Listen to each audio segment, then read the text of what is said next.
Regret spills out in a rush as Eren silently curses the choice that led him here. He accepts that nothing given freely ever truly is. His hand tightens around the quill, and he realizes that this so-called gift was never meant to lift him. He writes and acknowledges that fate never gives without demanding payment in return. He writes a warning on the page. A sudden voice calls out to him and wonders what he's doing.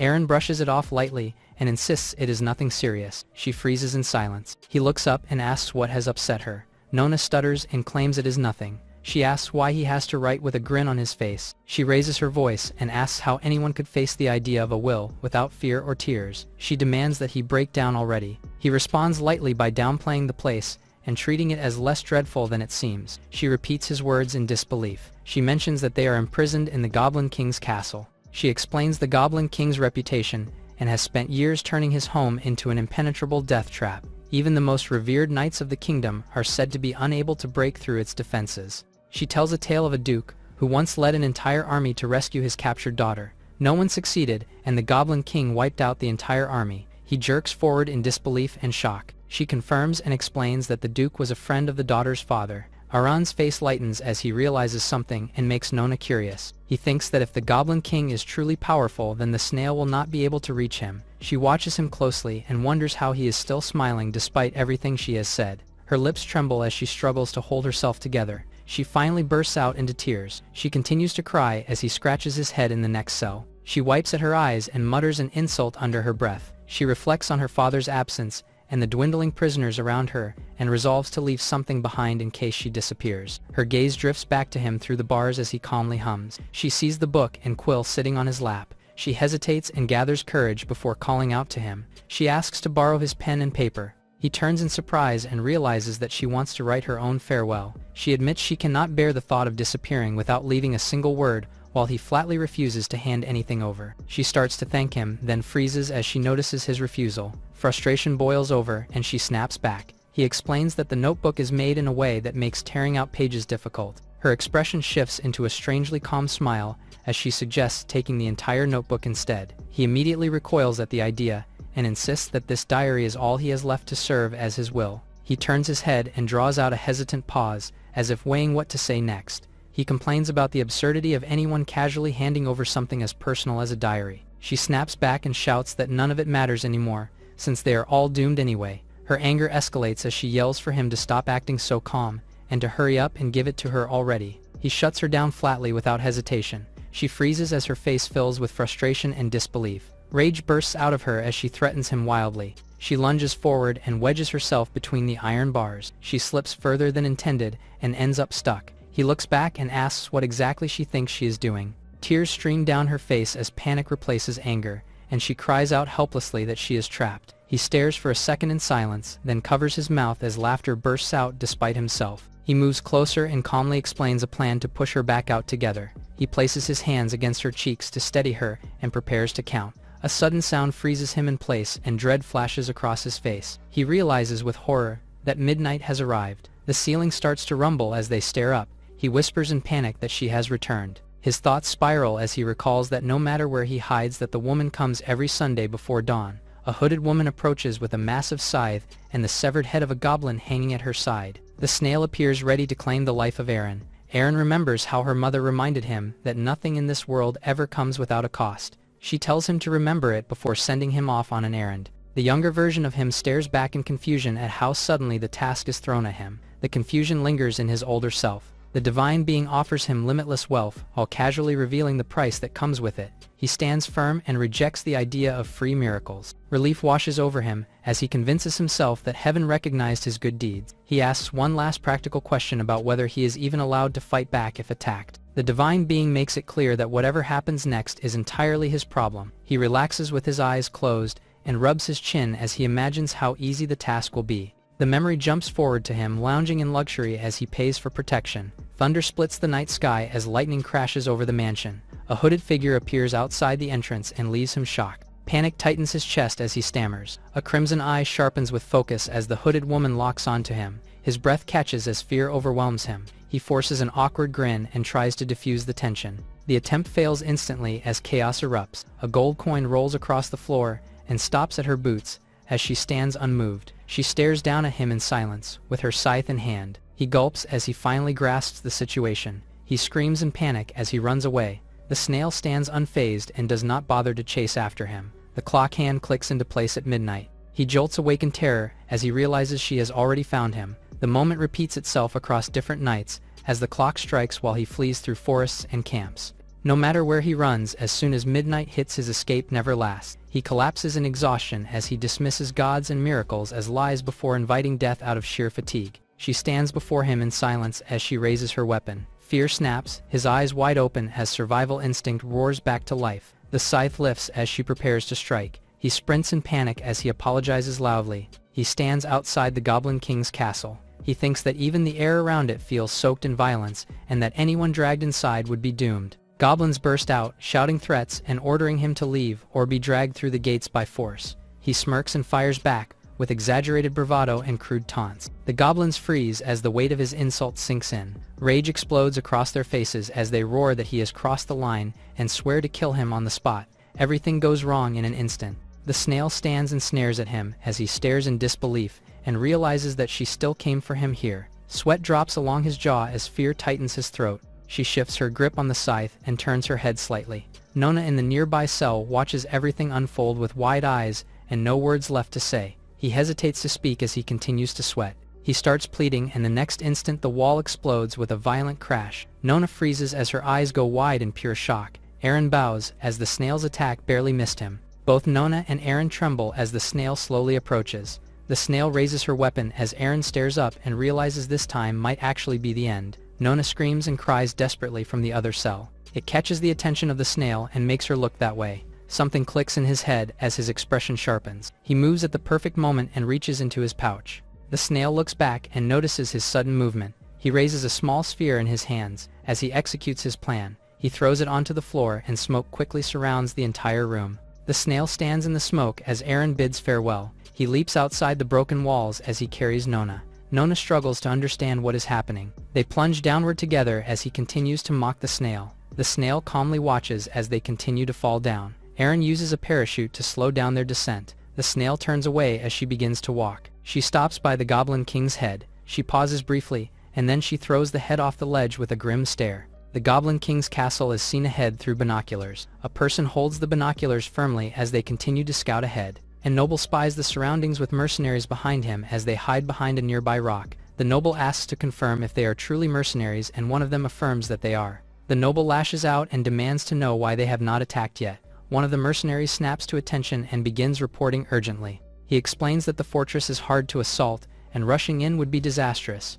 Kant's eyes narrow as he listens. He erupts again and screams at them to hurry up. He reminds them how much gold he paid and insists they move now to save his daughter. Panic and guilt flood his thoughts as images of his daughter suffering among goblins flash through his mind. The leader of the mercenaries reflects that the girl was taken weeks ago and that whatever was going to happen likely already has. He silently admits that without the massive payment, that he would never have come at all. Kant holds a massive bag of gold as a promised reward. He raises 2 fingers and reveals there are actually 2 bags. The leader calls out to rally everyone present. He shouts and declares their intent to slay the Goblin King. Onlookers whisper uneasily as they realize these mercenaries chose money over their lives. The group marches forward through the town with confusion and dread spreading across their faces. Fear tightens as they wonder if the Goblin King truly is that powerful. The leader weighs his reputation against survival and decides that running is better than dying if things turn bad. His gaze drifts as he notices Kant cut them off. Kant explodes into another outburst and demands an immediate night assault before dawn ruins everything. The leader agrees to proceed with a feint while quietly preparing an escape route. He snaps to attention and loudly acknowledges the order to move forward. He raises his arm and tells everyone to get ready. The moment crackles with tension as an unnatural disturbance ripples through the canyon. The leader turns and reports that the disturbance came from the direction of the goblin prison. He stares up at the mountain as he tries to understand the scale of the blast. Kant erupts again and screams for them to advance regardless of danger and reminding them they were paid in full. The green-haired mage snaps and tells him to be quiet. Her eye sharpens as a magic circle appears in her pupil, and she senses a sudden surge of mana coming from the prison's direction. A violent vortex of energy coils around the mountain and warps the night sky. She stares upward in disbelief and realizes the presence feels monstrous. Her expression tightens as something feels wrong. The others panic and demand to know what's happening. She explains that the massive mana signature has suddenly vanished and immediately assumes the worst. Kant stops their discussion as he appears behind them. He breaks down and begs them to stop playing games and save his daughter. The mage and the leader reluctantly agree to prepare the attack. A violent tremor rips through the mountain as something massive detonates near the prison. The mercenaries stare upward in shock as the goblin prison blows up. Panic takes over as Kant desperately scans the sky and spots movement above and realizes figures are falling from the cliffs. The crowd watches in disbelief as parachutes bloom between the canyon walls. Eren descends slowly as he carries Nona. He lands steadily as the parachute collapses behind him. He mutters in irritation that the rescue still turned messy. He looks around at the stunned crowd and casually wonders why so many people are here. His grip tightens as he adjusts Nona in his arms. A sharp gaze hardens as realization hits him all at once. Kant breaks down the moment he recognizes his daughter and rushes forward in disbelief. Eren briefly wonders, but soon realizes. He gently announces Nona's father's presence while adjusting his grip to steady her. Her eyes flutter open, and confusion washes over her face as she processes where she is. Emotion overwhelms her, and tears spill out as she finally calls out to her father. Kant freezes and is barely able to breathe as he takes her in. Rage replaces relief, and he lunges forward and accuses Eren of harming her. Eren hesitates to answer after the sudden outburst. The head of the Goblin King crashes down before he could continue talking. He looks and notices the smashed head on the floor. He mocks it for being useless. Kant trembles in shock as Eren turns to look at him. Eren wonders what Kant said about him. Kant abruptly softens and praises Eren with exaggerated warmth and misplaced gratitude. He presses on with a crude remark that turns the moment deeply uncomfortable. Eren opens his mouth in disbelief. The peaceful Kant family estate stands beneath the clear sky in the radiant city. A hand slams into the table as frustration finally spills over. Eren curses his own failure as he grips his head and spirals. Nona and Kant press their heads against the closed doors to listen. Nona hears Eren's fury and wonders what he's doing. Kant stiffens his lips as his mustache twitches. He reflects that even legends come with their own strange flaws. She questions why he would call Eren a legend. He softens and gestures for her to follow him back inside. A teacup is set down as the conversation continues. Kant admits he once believed Eren was nothing more than an obscure worker. He reveals that caution saved them, and his memory still unsettles him deeply. Nona reacts in disbelief. His expression sharpens as he insists that fame is an understatement. He struggles to find the right words. He explains that Eren is known as the lone hero in the Southern Territories. She repeats the title with curiosity, then casually remarks that it sounds embarrassing. Her father immediately scolds her and declares that while the title sounds ridiculous to others, it fits Eren perfectly. She deflates slightly as she realizes something. The room falls into silence as Kant looks at Nona sitting awkwardly. He reassures her and claims his judgment has never failed. She remains visibly puzzled. He leans in and hints at a deeper secret. He asks whether she truly believes this is the first time Eren has committed such an act. Her mind jumps to the worst conclusion, which she voices with nervous hesitation. He raises two fingers, which catch her attention. He reveals that Eren once infiltrated a demon lair entirely on his own. Her eyes widen as the scale of the claim sinks in. He stresses that Eren faced every danger alone without retreat. He recalls the story of Eren standing against monstrous enemies alone and prepared. Kant swells with pride and clutches his chest in admiration. He turns away in a glow of self-satisfaction as Nona begins to understand their encounter. He shifts into a more serious tone as he explains that many rumors surround this mysterious figure. He announces the first point as the notebook Eren always carries. She recognizes it instantly and recalls how it was never once lent out. He explains that the book records the names of the most vicious monsters imaginable. A vision flashes of Eren furiously scribbling. He announces Eren having a glider as the second point. The glider sits on the table in front of Eren. Eren praises the glider for saving his life countless times against the snail. Kant announces the third point and claims that many witnesses to Eren's battles heard desperate cries. Nona recoils in confusion. A story unfolds of blood-soaked battlefields where no one understood his behavior, but the truth slowly became clear. He was not begging to be saved from enemies, but from the endless slaughter itself. Eren collapses in exhaustion and murmurs pleas in his sleep. Nona clenches her hands and calls out to Eren as she is shaken by the weight of the story. Kant declares a fourth point and claims it is what he admires most. He explains that despite Eren hating combat and bloodshed, he admits that Eren is always drained after every bloody encounter. He emphasizes how Eren never allows himself to rest. Eren rushes off to save more lives in the shortest moments between battles. Kant finishes his story as Eren sits on a chair feeling drained. Eren begs for a break and complains about the punctuality of the snail. Kant clasps his chest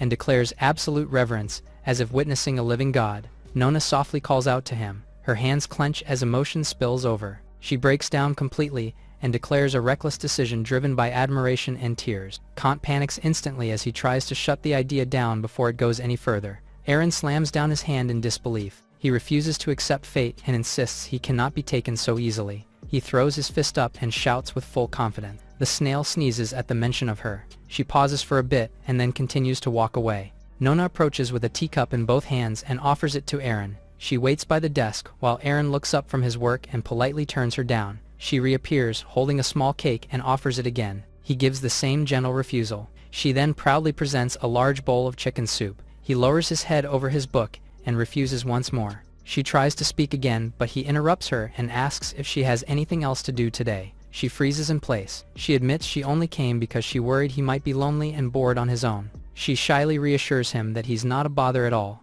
Eren smiles, with his eyes closed. He covers his face in frustration and snaps in his mind that she is bothering him after all. He wonders how she can miss every hint. His thoughts drift to yesterday and recall how he already found her dramatic even after rescuing her. His eyes widen as he realizes something important. He stiffens in place and clutches his chest as the reality of the ticking time hits him hard. Sweat forms on his face as he stresses over how little he has prepared so far. Nona suddenly appears in front of him and catches on to his strange reaction. He turns away with an awkward look and brushes it off and insists it is nothing important. She leans in closer and asks again. Eren closes his eyes with a small confident smile as he finally addresses Nona directly. He steps closer and casually asks if she actually has anything planned to do today. Nona freezes as a dramatic thought flashes through her mind. Her imagination runs wild in a rapid montage of future moments. She hides her face in embarrassment while Eren stands behind her, completely confused by her reaction. He decides to excuse himself and mutters about going out for a short walk instead.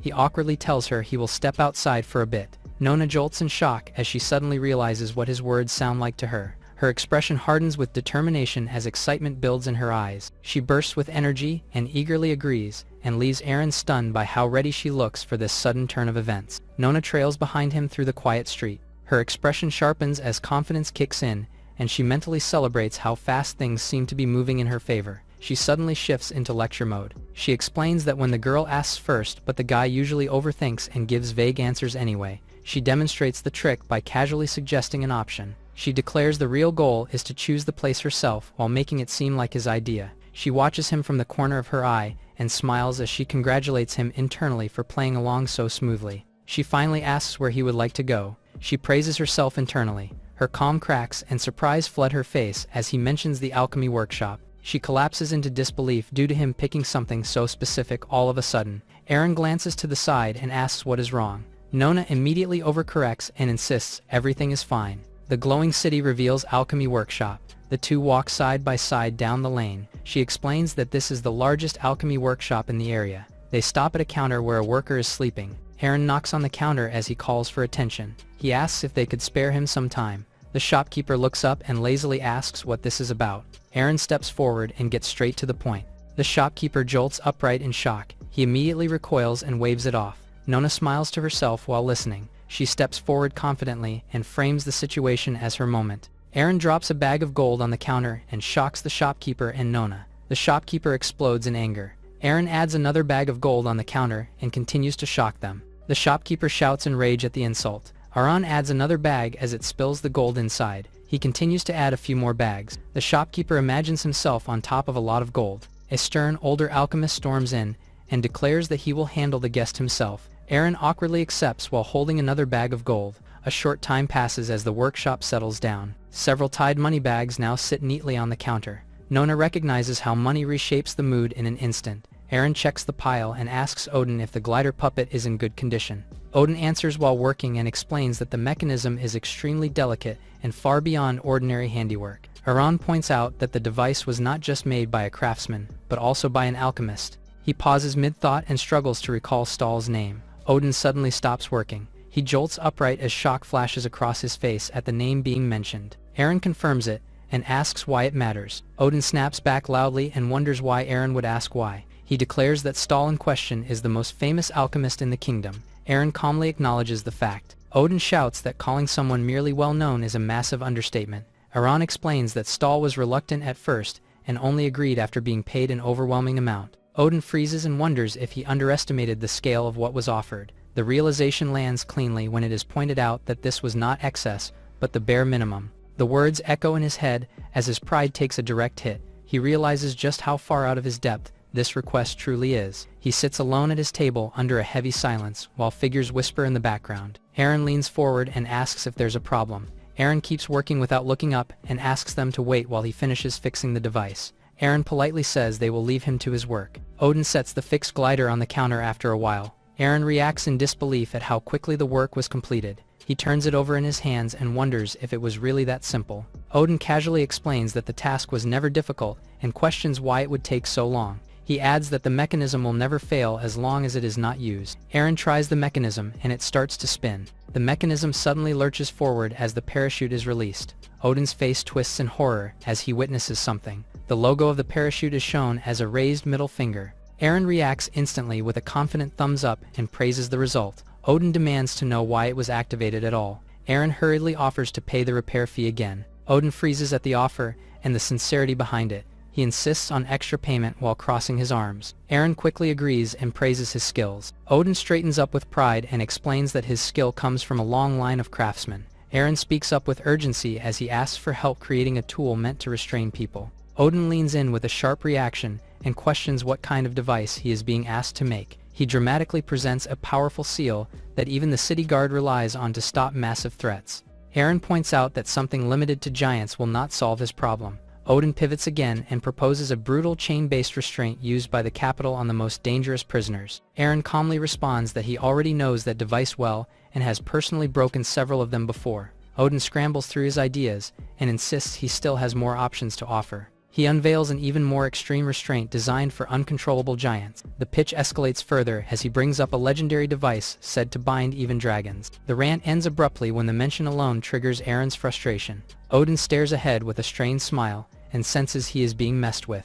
Eren calmly explains that he wants something simple and direct. Odin snaps back that if simple is the goal, then slime mucus would meet the requirements perfectly. He turns aside and recalls a basic slime processing setup. His voice trails off as confidence drains from his face mid-explanation. Realization hits and panic creeps in as he notices Eren's reaction. Eren beams with sparkling eyes while clutching the money bags. Odin holds the money bags while his boss studies the blueprints. He comes closer and takes a look at the blueprints. Frustration finally boils over as he points out that the design is nothing more than a crude doodle. His boss stares at the rough automaton sketches and tries to explain himself before cutting his own thoughts short. His composure completely collapses as he openly panics over the thought of losing all the money involved. A public notice draws a crowd as people react in disbelief to the announcement. Adventurers immediately gather their weapons as they prepare to take on the quest. Slimes dot the open fields far beyond the city. The group of adventurers charges forward while shouting and pushing to be the first to claim the reward. Nona calmly enjoys her meal. She finishes eating and politely announces she is done. She declares she is heading to the alchemy workshop and immediately leaves. Kant and the butler discuss her closeness with Eren. He fears that Eren lacks the wealth to support her properly, and he orders the butler to bring him money at once. The butler accepts the command without question and replies that he understands. Kant questions what the butler is implying. The butler answers by using the money to hire a hitman to get rid of Eren. Kant stares at the butler and pauses, while the butler sweats. He questions the butler's choices and says the gold is to pay off Eren. He holds 2 bags of gold in his hands. He goes and enters the alchemy workshop. He stops at the entrance. He wonders if he is in the right place. He shouts in disbelief as he sees the workshop filled with defeated slimes. Someone shouts from outside for him to move out of the way. The adventurer rolls a wagon of defeated slimes inside the workshop. The adventurer excitedly reports that every slime in the outskirts is wiped out as the Cant freezes in shock. Another wagon rolls outside as Eren announces the arrival of payment. The adventurers erupt in cheers and welcome Eren's arrival. Odin pulls out a small knife to open the bags. Eren organizes the crowd and instructs everyone to take turns and not rush. Cant stares in shock as he realizes how much each adventurer will be paid. Nona appears and wonders what his father is doing in the workshop. Kant stiffens in panic when she calls out to him. Nona demands to know why he is here and why he is carrying bags full of money. Kant awkwardly explains that he heard she had a sweetheart and brought cash to support her. He clenches the money bags and insists that pride is something that cannot be abandoned. Nona reflects that lately she has seen pride through the long days spent at the alchemy workshop. Her thoughts linger on how often Eren has been working alongside Odin. She watches the two of them leave together with a container of slime. She calls out Odin's cleverness as Eren praises him. Nona holds a teacup and thinks about finally having a day away from the alchemy workshop. She wonders how Odin will pull Eren away from her attention. The thought of spending an entire day alone with Eren excites her. As she enters his room, Eren slumps behind his desk, and Nona immediately calls out to him in alarm. She rushes forward and asks if he is all right as he turns in surprise and calls her name. He tries to brush it off and insists he is only lost in thought. She leans and clutches her chest as she presses him to explain what is troubling him. He momentarily looks at her. He coughs again and warns her that he might ramble before continuing. A sudden interruption cuts him off as Odin bursts in with news that the slime gel weapon is finished. Eren declares that it is time to head out. Odin pauses and asks whether Nona is coming along as well. He feels a dangerous intent aimed straight at him. Nona responds with an unsettling smile and insists that she will be joining them. Odin proudly prepares to unveil his alchemical creation in the workshop. He proudly presents the weapon in his hand and describes its explosive power and long range with confidence. He explains that it was forged from every slime gathered on the outskirts. Odin's master names the weapon and tries to announce it. He reveals the weapon in full and credits Eren for helping complete it. Odin bluntly points out how simple the weapon really looks. Eren looks closely at the weapon and prepares to make a comment. The surrounding workers grow tense. Eren declares the weapon incredible and exactly what he has been searching for. A giant below a cliff near the city explains that the upcoming human festival will leave the city's defenses at their weakest. He rallies his forces and declares that it is time to demonstrate their power to the humans through direct action. The giants roar about their return and call for the city to be slaughtered and seized. Another giant notices something strange about the battlefield. He scratches his head and admits planning to snack on a few slimes during the attack. Eren pauses mid-page as the mention of the Lantern Festival catches his attention and pulls him out of his thoughts. He looks up from the book with quiet confusion. Nona eagerly explains that it is one of Glimmer City's most dazzling celebrations. Eren brushes off the idea that luck has ever favored him. He casually asks when the festival actually takes place. Nona answers without hesitation. The date echoes in his mind as an uneasy image surfaces. Nona describes how the city performs a sky lantern ritual on that night. She paints a gentle picture of hundreds of lanterns rising together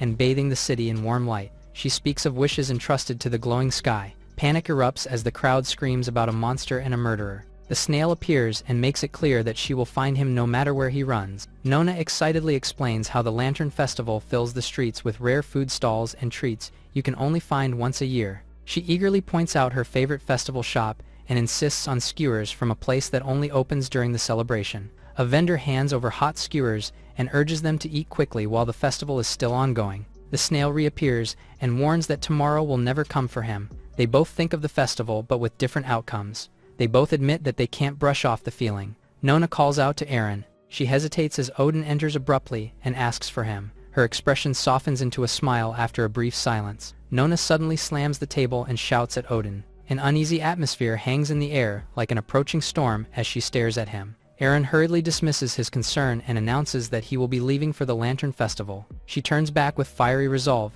and declares that they should spend the Lantern Festival together. The city bursts into celebration as banners and confetti fill the streets. Nona's expression tightens when she realizes how much she has counted. Eren calmly bites into another skewer. Several skewers fall on the ground. Eren praises the food for being truthful. The stall owner praises him for eating so many beef skewers in a single sitting. The owner hands him a special item reserved only for those who can finish 10 skewers at once. Eren and Nona stare at the gift in awe. He calls out to her, which makes her think that he's giving it to her. He proudly hypes himself up as he shows it to her. Nona suddenly has both skewers and the bracelet.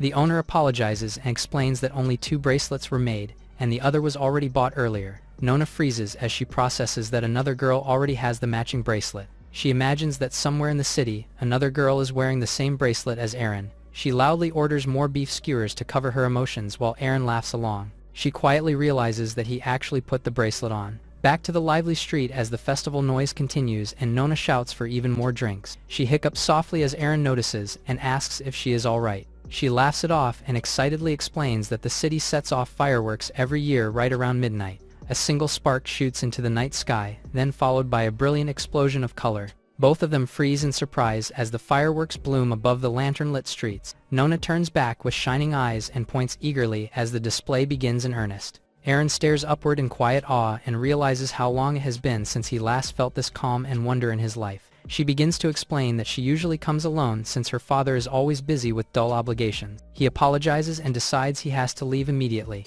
She admits that spending the festival with him was genuinely fun. An explosion rocks the street as smoke and debris erupt nearby. A guard shouts in terror as it becomes clear that giants have breached the city walls. People scream and scatter in all directions as panic spreads through the streets. Nona urges Eren to run as rubble crashes down around them. She hesitates for a split second and looks back. Her eyes widen as she realizes he is gone. Bells echo through the city as the night takes a dangerous turn. Footsteps echo across the stone as someone moves through the empty street.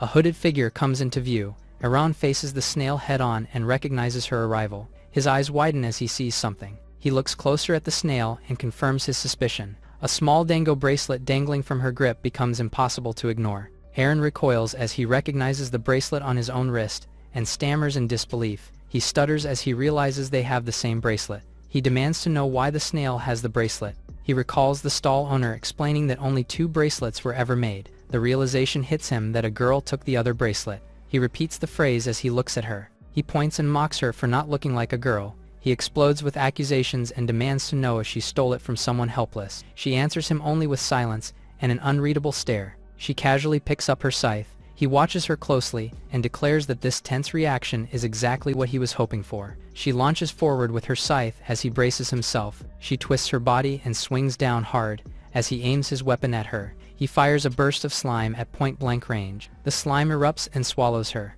She hangs suspended in surprise as the slime fully envelops her. Nona runs through the chaos as people scatter around her. She gasps for breath while pushing forward. She stumbles as someone crashes into her. She hits the ground hard and groans. She struggles to move but remains pinned down. She struggles to pull herself up as she trembles. She wonders why Eren would leave her now. She wonders if she was never worth staying for in the first place. Bitterness overtakes her as she clenches her dress and curses the cruelty of men who abandon without hesitation. She forces herself to stand despite the pain and declares that from now on she will rely on no one but herself. Her eyes harden with resolve as she wipes her tears. She straightens her back and vows that she will survive. Eren lowers his weapon as he looks at the aftermath. He looks at the massive slime that formed in front of him and wonders if it worked. He realizes the air inside the slime is disappearing. He notes how much time has already passed as he circles the enormous slime. He starts to feel relieved as he realizes the end of the snail. He laughs loudly in front of the slime. He taunts her as he realizes that his scheme finally worked. His anger explodes as he recounts the repeated torment he has endured.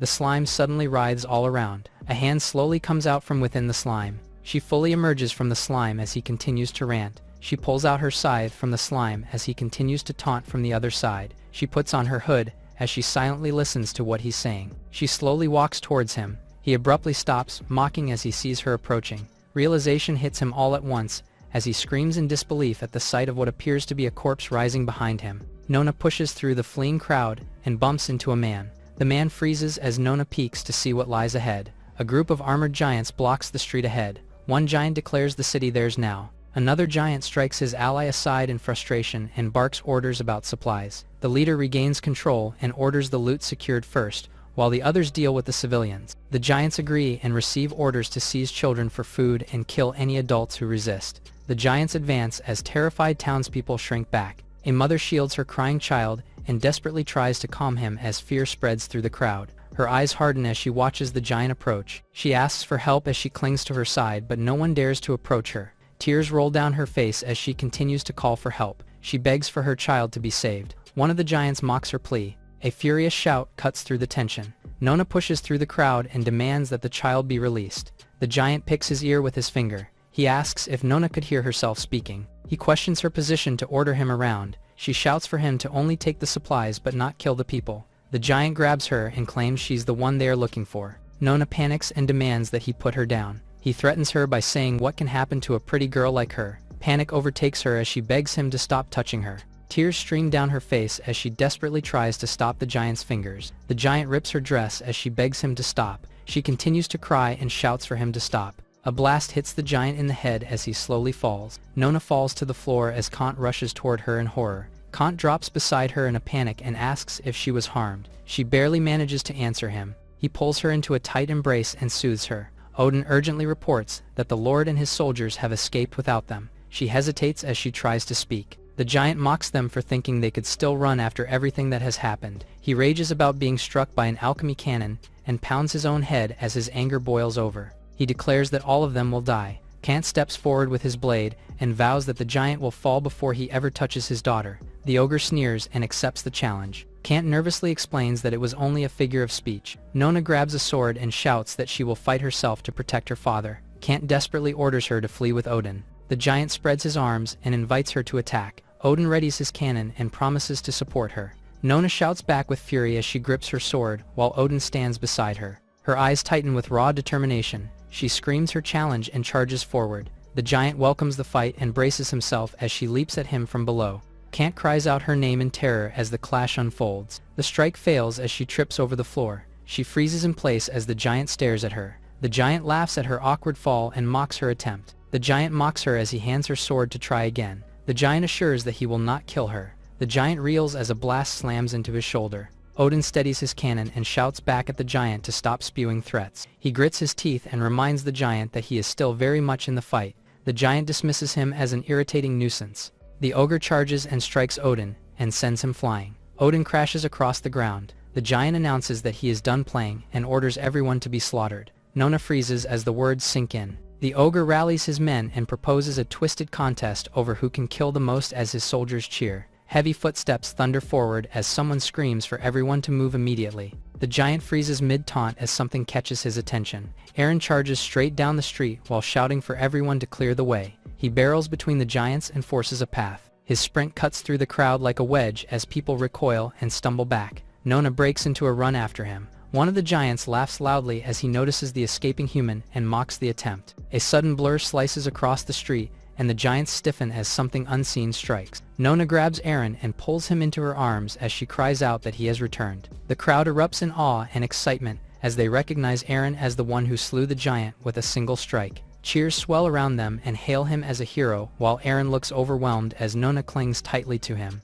Eren turns sharply as he senses the snail approaching. Eren runs through the empty street as the snail chases her 1 hour earlier. He wonders why she's moving much quicker. She continues to pursue him. He pauses and sees the city's walls in front of him. He realizes it's a miracle. Crystals start to form around his boots as he approaches the wall. He leaps into the air and wonders if snails can fly now. He lands a step on the wall. He lands on top of the wall and praises himself. He realizes too late that snails can climb walls as the snail scales the wall. Back to the present as the crowd erupts in relief and praise for Eren's return. Sweat beads on his face as he internally accepts that this situation is spiraling out of control. The snail slowly approaches in front of the giants she has slain. She thinks of the meatball vendor. She notes how delicious the meatball was as the civilians continue to surround Eren. She hesitates and admits to herself that she cannot stay. She resolves to leave for now, and promises herself that there will be another chance someday. Eren looks around in confusion as he notices that the snail is gone. He wonders why she left just as suddenly as she appeared. He feels like he barely survived the chaos. The snail raises her arms and calls out his name. Eren jolts awake in bed and clutches his chest as Nona panics behind him at the sudden movement. Nona immediately scolds him for worrying everyone while she was half crying and half relieved that he did not run away. She begins explaining everything that happened while he listens in silence. Eren reflects that the snail wiped out the giants and left everyone believing he was the one responsible. His thoughts halt when he remembers the strange meatball bracelet resting on the snail's wrist. He quietly gets up and says he needs to check something and tells Nona to rest. Nona watches him leave and wonders if he is worried about her. She beams softly as she reassures him that caring about her is obvious and unmistakable. Her thoughts spiral into exaggerated logic as she rolls around the bed, lost in romantic fantasies. She secretly watches him at the meatball stall and proudly frames herself as a responsible future wife rather than a stalker. The shop owner casually mentions the girl who once took a meatball necklace and notes that she returned not long ago. The timing hits him hard as he realizes she was there just half an hour earlier. It finally sinks in that she is not some repeating NPC but a real person living her own life in this world. The shop owner adds that she loves the meatballs, but her bracelet looked dirty that day, so he replaced it with a new one. He presents the old bracelet with a name marked on the charm. Eren froze as he saw Vera written on the charm. The shop owner confirms that the name on the bracelet must belong to her. Eren suddenly realizes that if she is a real person, and not just a scripted presence, then simply running far enough might actually work. Nona orders a new meatball flavor, while Eren struggles with the idea of escaping a world without modern travel. Nona recognizes Eren as he continues to be lost in thought. She suggests staying with him for company while awkwardly clarifying that she is not implying anything romantic. Her face suddenly flushes with shock as the spice hits harder than expected. Chaos breaks out when the flavor overwhelms her and draws laughter from the vendor. A loud crash interrupts the scene as workers struggle with an impossibly heavy piece of armor. Aaron notices the armor and is confused by how solid it feels despite being stripped from a defeated giant. The workers remark that his armor remains perfectly intact, unlike the giant. One of them finally spots Aaron and calls out to him in surprise. The workers give their gratitude towards Aaron as he inspects the armor. He inspects the armor closely and wonders what it is made out of. The workers in the workshop discuss the source of the armor and who is the only one capable of wearing it. An older worker notes seeing the armor worn when he used to work at the capital. He explains it is made out of one of the hardest materials in the world. The younger workers praise him as Aaron continues to examine the armor. Tears start to form in his eyes as Nona looks at him with confusion. She wonders why Aaron is looking at the armor in that way. Aaron is warned that cold iron requires a special forging process and cannot be produced locally. He immediately asks whether the material is for sale and makes it clear that money is not a concern. The craftsmen explain that no such stock exists and that giants would never part with their tribe's greatest treasure. Aaron grimaces in frustration as the idea slips further out of reach. He suddenly erupts with tears at the thought that forging cold iron armor would make him completely invincible.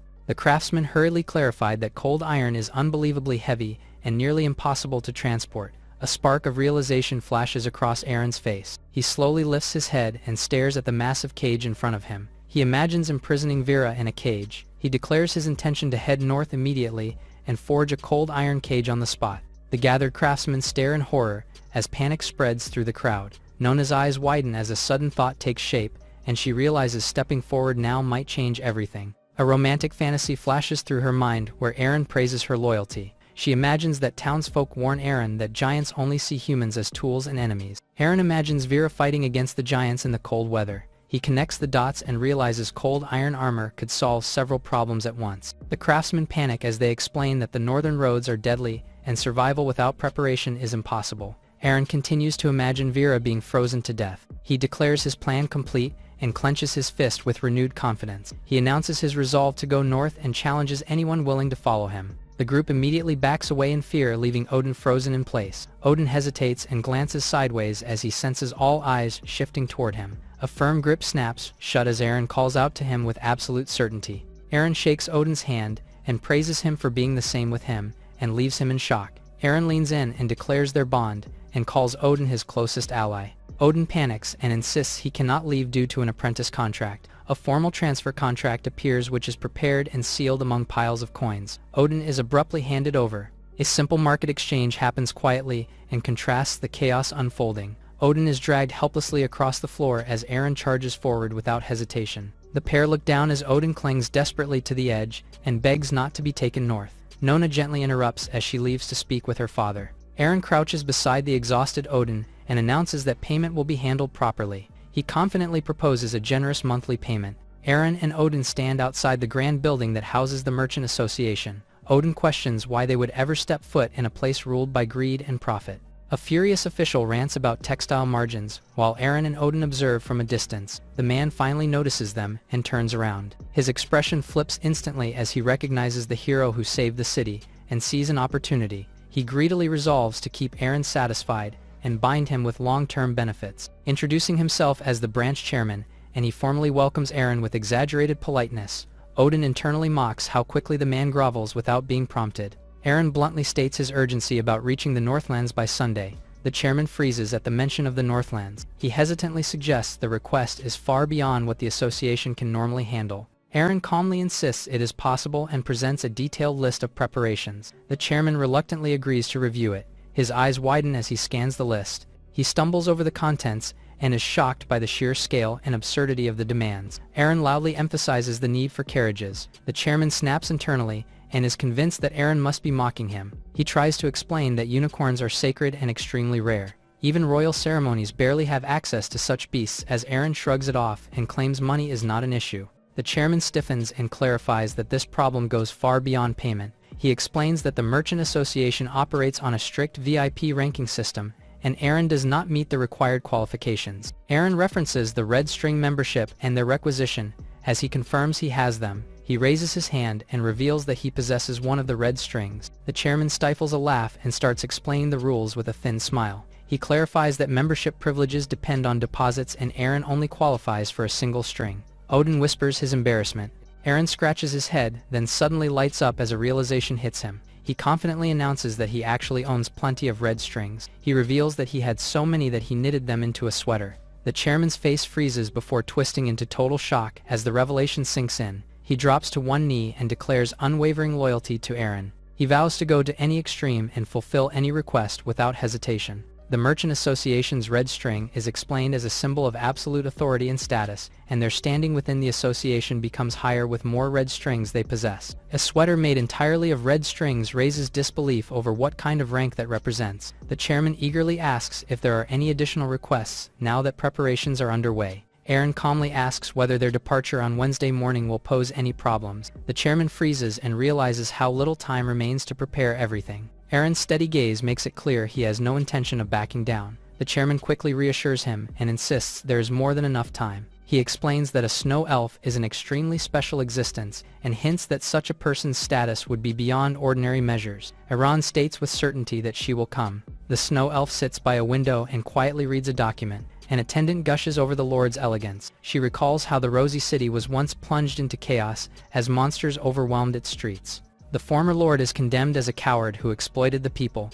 Lord Shell stepped forward alone to repay debts and negotiate directly with the lizardmen. Everyone feared the worst had happened to Shell as she vanished beyond the city's gates. She eventually returned, battered but resolute. The lizardmen that plagued Rosy City were wiped out. Villagers argue over who could have saved the city and doubt Shell's claim while questioning the motive behind such an act. Whispers circulate that the mysterious savior must have been someone powerful to have been backed by the Merchant Association and laden with supplies. A quiet offer of tea as Shell accepts with restrained gratitude. She quietly wonders whether it is truly acceptable for her to stand as Lord. The attendant immediately reassures her. The comment about a perfect man lands disastrously and causes Eren to sneeze. Shell studies her reflection and falls into thought. Her gaze sharpens as a buried memory begins to surface. She recalls being hunted and mocked. The memory sharpens into the moment she was cornered and forced to fight back against monsters closing in. Eren runs as he screams his fear. Vera runs after him as she swings her scythe to reach him. She steps on mud and slips. She falls on her knees as she raises her scythe. She slips forward as she swings her scythe. The surroundings erupt and send the lizardmen flying as Eren runs away. Eren activates his boots as he prepares to leap. Vera and Eren look at each other as the mud fully erupts. Eren stumbles and finally falls down on his face. He desperately offers his red string to Vera and urges her to save him. Vera accepts the string without hesitation. The attendant openly criticizes Eren's arrogance. Shell turns toward her attendant in confusion as the situation rapidly spirals. The attendant explains that a man named Eren demanded that Shell serve as his guide. Shell immediately issues an order to prepare a carriage. Kant declares that the journey to the Northlands will not happen. Nona protests in shock and frustration. She insists that Eren heading north is not the only reason she wants to go and that she simply wants to see the world. Kant pinches her cheeks while scolding her for being infatuated with someone he deems dangerous. She struggles against him and insists there is nothing dangerous since many people will be traveling together. He scoffs and mutters that Eren may be wealthy but has no real power. He compromises and says he will allow her to go only if Eren can gather the nation's top expedition team. She freezes for a moment before erupting with joy at the unexpected approval. He chuckles fondly and tells her to give up on the idea if it fails. The servant bursts in and urgently calls them outside to see what is happening in the street. A caravan led by unicorns advances along the Radiant City main road. People gather on both sides to watch the unexpected spectacle. Kant reacts with disbelief at the sheer scale of the arrangement. The ornate carriage rolls forward. Nona in the crowd excitedly calls out to Eren. Eren stops near the carriage. He expresses gratitude for the request being accepted while facing the carriage door. Shell and her assistant observe him through the open doorway with quiet curiosity. Shell greets Eren as she gets out of the carriage. She loses her footing as she steps down from the carriage. Eren instinctively reaches out and catches her. Nona is struck by a sudden shock and her expression goes blank as the moment overwhelms her. Eren leans close and playfully asks Nona a teasing question. The situation escalates into an intimate misunderstanding as declarations fly. A loud objection cuts through the scene as Nona is physically squeezed between both sides in the chaos. Nona jolts awake afterward as worried faces crowd around her and realize she has just regained consciousness. Everyone looms overhead asking why she suddenly collapsed while she slowly processes where she is and who is present. Nona introduces herself with a shy smile to Shell. Shell introduces herself calmly. Nona freezes in place of Shell's beauty and status. Eren casually announces that Shell will be his guide to the Northlands. Nona spirals as she questions Shell's resolve to leave her city and worries about what will happen before they even reach the north. Nona rushes forward and declares that she has something extremely important to say. Eren looks back in confusion. Nona gathers her courage and thinks through her feelings. As panic and determination collide inside her, she forces herself to move and speak. Her emotions explode as she finally blurts out her confession and declares her desire to go to the north together with Eren. The moment ends in stunned silence as both of them stare at each other. Eren gives a confident thumbs up and he declares that their departure is set for dawn the next day. The city erupts in cheers as crowds gather along the walls and streets to send him off with excitement and support. The carriage rolls forward while citizens wave and shout farewells. Aran's departure from Radiant City marks the beginning of his long journey north and the legend that would follow. A quiet close-up shows that someone else seems to have claimed priority. Nona mocks Shell's closeness with Eren. She clenches her fist and crushes the food as she thinks ill of Shell. Odin reacts as she presses her point and demands agreement. He bites down on the food in surprise at the sudden question. Nona's emotions sink as insecurity takes hold. She hesitates but reassures herself that she still has the upper hand. Odin pretends to agree to the sudden, awkward question. Nona lights up immediately and takes the agreement as validation. She claims she can spend more time with Eren since Shell is too busy ruling a city. She adds that Eren would naturally prefer someone younger and closer to him. She insists that always being around should count for something. She celebrates her own logic as Odin steps out in exhaustion. He leans on the railing as Eren steps out. Eren slings an arm around him and excitedly announces they are entering dangerous northern territory. The two stand together as the mood shifts from comedic bickering to looming adventure ahead. Eren loudly calls for order as the sudden meeting descends into chaos. He complains that everything moved too fast and admits they still have not chosen a chief officer. He puts on an exaggerated act that immediately draws unimpressed judgment from the side. Odin hesitates to speak up before a sharp grip cuts the moment short. The tension explodes as Eren seizes the opportunity, and he dramatically appeals to their friendship while insisting the job be taken seriously. The negotiation escalates outside as Odin gives out his terms. Eren agrees, but adds strict conditions about daily headcounts and unknown passengers. Odin scoffs at the idea that anyone else would willingly follow them into such a bleak place. Night falls as the train moves forward and its wheels rattling through the darkness toward the north. Crates and sacks sit quietly as something stirs among them inside the food storage car. A hidden figure peeks out from between the supplies. The stowaway curls up near the crates and reveals that someone has secretly joined the journey north. Vera quietly lifts a lantern inside the dark storage car and reveals her expression. A crate bursts open as coins and jewels scatter everywhere and marks the moment Radiant City was breached by the Titan. A giant watches as his comrades get flung and sliced into pieces. Eren is suddenly surrounded by panicked civilians who grab at him. The giant screams that Eren is a demon and runs away in terror. The giant kneels before his leader and insists he survived a terrifying monster. The chieftain praises the giant's survival and welcomes him into the good tribe. The giant watches from the city wall the next day as he mocks the chieftain for believing his lies. He looks through the spyglass and sees a line of carriages approaching from the snowy road. He questions how a human convoy could enter the northern lands. He rotates the spyglass to get a closer look. He focuses on an open window in one of the carriages. He continues to scout and sees Eren peek out the window. He recognizes Eren's face and breaks down in sweat. He runs as he shouts a warning to others and calls for the chieftain. Eren points out that they are almost near as Odin angrily tells him to shut the window. Eren closes the window as he tells them to sit tight. Odin warns him to be cautious when dealing with the giants. Eren asks what could go wrong. They arrived at the giant's castle by breaking through the walls as the unicorn lay unconscious. Eren explains that the unicorn got mad at the cold weather. The chieftain steps forward and hesitantly asks their purpose for coming. Eren steps forward calmly as he explains that he came not to cause trouble, but to propose a trade. The guards halt him in place and question what he is holding. Eren stops as he tries to confirm what he's holding. The guards close in aggressively and shout orders as they assume hostile intent. Eren suddenly reveals the apple and argues that food is clearly what they lack most, as he states that he brought supplies and food in exchange for a small amount of cold iron. The mention of cold iron visibly rattles the chieftain. A massive axe crashes down beside Eren. One of the giants erupts in anger and accuses Eren of mocking sacred resources and provoking them. Eren brushes off the outrage and insists that his deal is sincere. He gestures toward the train cars behind him and claims they are filled with valuable goods. He boldly announces that he even brought large sums of money as part of the trade. Eren reaches for the door as he urges them to see the proof for themselves. The moment the door opens, a violent surge of snow explodes outward as soon as the door opens. The gates to the castle were opened as torches lit up. Two goblins kneel and roll out the red carpet, while drinks are poured into heavy cups. Cups collide in a loud toast and seal an agreement in the cold hall. The chieftain raises his drink and declares that goblins and humans will share fate and honor together from this moment on. The crowd below erupts in cheers as the alliance is announced from the platform. A guard mutters outside that the chief has lost his mind by dealing with a demon and suggests sneaking food and running before the humans leave. The door to the carriage creaks open as he carefully reaches for the handle. Vera lies among scattered food and supplies inside the storage room. The giant peers in and notes a human woman here who could be sold to the slavers for a large reward. He climbs inside as he justifies his cruelty. As he reaches toward her, Vera turns towards the giant with focused eyes. She launches forward and strikes, which leaves the giant being cut into pieces. Odin lifts a horn to his mouth and shouts to rally the giants. He stands atop a rocky ledge with Eren and directs the work below while warning everyone to stay alert during construction. He questions why they came all this way just to observe giants building what looks like an iron cage. Eren implies that danger is never far from him.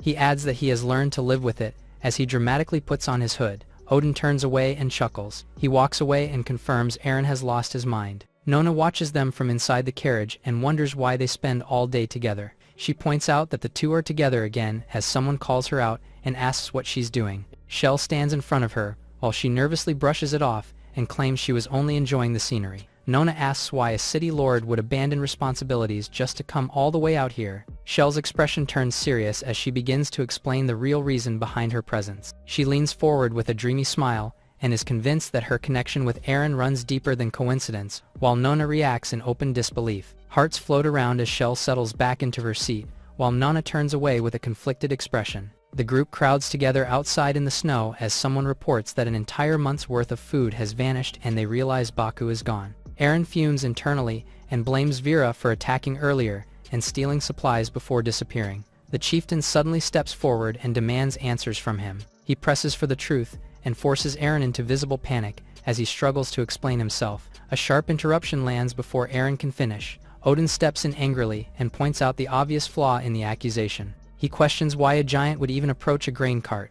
The argument escalates as the missing food and nearby wounds are blamed on some kind of giant creature. He accuses the giants of making baseless claims and warns that reckless suspicion could shatter the fragile relationship they have built. The chieftain is told to search for a traitor among their own or consider the possibility that a wild beast crossed into their territory. The giants disperse with forced politeness and exchange hollow pleasantries as they leave, while Eren proudly looks at Odin. Odin presses the issue and insists Eren knows more than he is letting on. He suddenly declares with certainty that whatever killed the giant could not have been a wild beast. Aran hesitates and struggles to respond under the pressure. Realization flashes across sharp blue eyes as a chilling possibility takes shape. Panic spreads as the idea of an old legend resurfaces. A tale unfolds of an ancient village angering a cruel god whose dissatisfaction led to destruction and terror. A lone warrior stepped forward and vowed to shoulder the curse meant for everyone else. He swore the demon hunt and its burden would fall on him alone. The warrior was bound to an inescapable curse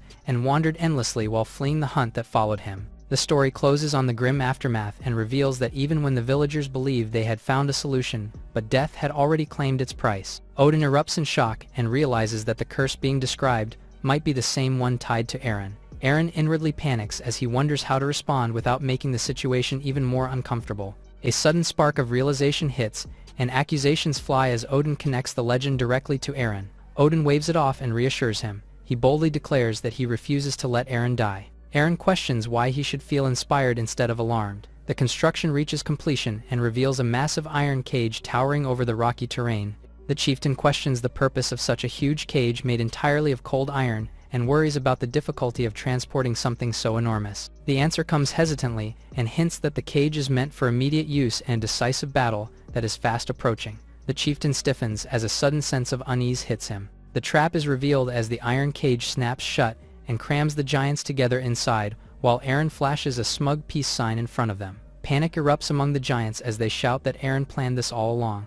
Nona wonders why Eren is alone. He calmly explains that someone has been troubling him for a long time and describes her as a constant and unwanted presence. The explanation leaves her stunned as she struggles to process what she is hearing. Tears well up as she blurts out her fear that she is disliked. He quickly backtracks and clarifies that he was talking about someone else entirely. Vera appears nearby and silently watches them through falling snow. She closely looks at her target and prepares to finish it. A giant woman looms over Vera and wonders why she is wandering alone in the snow. She warmly insists that the cold is dangerous and invites Vera inside while mentioning a large feast prepared for the night. The giant cheerfully explains that the traditional meal is filling and meant to keep anyone warm as they walk off together through the snowy village. Eren points out that the giant chief has invited them to a feast while Odin is still scrambling for answers. Odin argues that if they understood what the demon hunter looked like, then they could finally form a proper plan. Eren begins describing Vira's characteristics. He continues to describe her from her weapon to her body size. The chieftain enthusiastically welcomes them inside. They are greeted with exaggerated warmth inside the hall. They move towards the table as Odin confirms his drawings with Eren. The chieftain makes a secret plan to slip a sedative to their drinks with one of the giants. He points out how sneaky the humans are and must be planning something. He decides to act quickly as he reminds the giant to not tell anyone. The giant goes to another giant to tell the plan. He tells another elder of the plan. The elder tells the plan to a girl giant. Nona suddenly freezes as realization hits as she hears the giants talking. She clenches her fist and decides that this time she will be the one protecting Eren. Eren inspects the drink and wonders if it came from slimes. The chieftain urges him to drink and proudly presents it as a rare specialty meant to honor their guest. Pressure builds from both sides as the chieftain insists, while Eren quietly calculates. A heavy thud echoes as the cup is set down, which buys precious time and draws everyone's attention. Eren stands and announces that he wants to speak. The giants listen with growing curiosity as he reframes the gathering as a sign of goodwill and cooperation. He raises his hand and claims to have several visions. Time passes as the night sky takes over and signals that the feast has been delayed far longer than planned. Snow slides off rooftops as the cold deepens outside. A giant warms himself by a small fire as he cooks a piece of meat. The long explanation finally reaches its end and leaves the giants baffled. Eren declares himself finished and immediately urges everyone to start digging into the food. The hall erupts in excitement as the giants cheer and thrill that the long wait is finally over. A heavy wooden cup is shoved back into his hands and insists he drink after talking for so long. He convinces himself that a single small sip will not hurt. Nona rushes forward in panic and tries to stop him just as he raises the cup. He pauses in confusion and stares blankly as she calls out to him. She lunges with her hand outstretched and desperately warns him not to drink. The cup ends up back on the table as she stands firmly in front of it and shields him while the others watch in surprise. The chieftain tries to downplay her concern and insists that the drink is harmless. Nona tells him to prove it by taking a sip himself. She argues that as chief he should be the first to drink. The chief reluctantly agrees and claims it is for the tribe's future.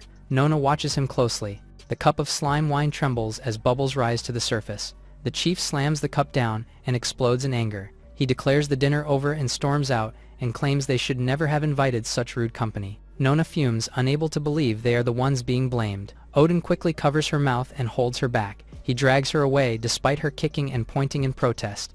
Eren awkwardly freezes in place. He reassures himself that they still have the cold iron cage prepared as a safeguard. Tears well in his eyes as he suddenly steals his resolve. Vera stands in the snowy canyon as dawn approaches. Eren faces Vera once more. She tightens her grip on her scythe as he lunges at him. He shouts as he urges what the new invention could do. He slams his fist onto a small skull-marked device embedded in the ice and activates it with confidence. Iron bars crash down around them as the cage locks into place between Eren and Vera.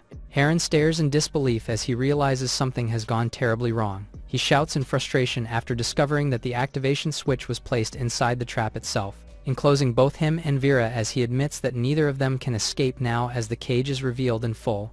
Eren smirks confidently inside the cage and boasts that Vera has no way to defeat him now. Vera angrily attacks the iron bars to reach him. He claims she cannot kill him or escape and tells her to simply accept the outcome. A small debris interrupts his composure, and his expression twists in alarm. The iron bar in front of him cracks and he panics as he shouts for her to wait. She stands calmly behind the broken bars with her eyes fixed on him. She places her scythe against the cracked iron bar. She starts grating the bar with the scythe's edge. He realizes too late that the cold iron cage offers almost no resistance to magic and fears she can attack with it as well. A massive piece of iron bar slams into the ground between them, and he staggers back in shock. She goes through the opening as he warns her to stay back. She notices the opening was too small for her to go through. She resumes grating the iron bars in front of her. He forces himself to breathe and reminds himself to stay calm. Her gloved hand brushes along the curved blade, and the bracelet flickers around her wrist, which catches his attention. He squints and mutters her name in disbelief as she pauses behind the bars. His eyes light up with a sudden idea, and he urgently advises her to stop and reconsider her actions. He raises his hand and realizes she can still hear him, which means there is a chance to negotiate. She watches him without expression as he attempts to threaten her by mentioning the people she cares about. He claims he can track down her family and friends, and hints that their safety is uncertain if she continues. He threatens to tell her family what she is doing for a living. She looks away without saying a word. He convinces himself that since she is human, she must have a weakness, and offers to end the dangerous game in exchange for whatever she wants. He proudly presents a bracelet as proof of shared interests, and tries to appeal to her softer side. Her hands tighten around the scythe as he rambles about kindness and investments. He stretches out his arms and passionately calls for peace and love. She listens in silence and looks to see the gesture. Suddenly she swats aside his hand and resumes, striking the weakened bars. He realizes that neither threats nor bribes are working. Regret floods in as he admits he trusted too much in scrap metal and curses his unreliable trap. She pauses briefly while he coughs and wonders if this is truly the end for him. Her clothes get ripped by the iron bars as she goes through. She slowly approaches him. He feels nothing and wonders if he is already dead. This time, her hips got stuck in between the iron bars. He opens his eyes slowly.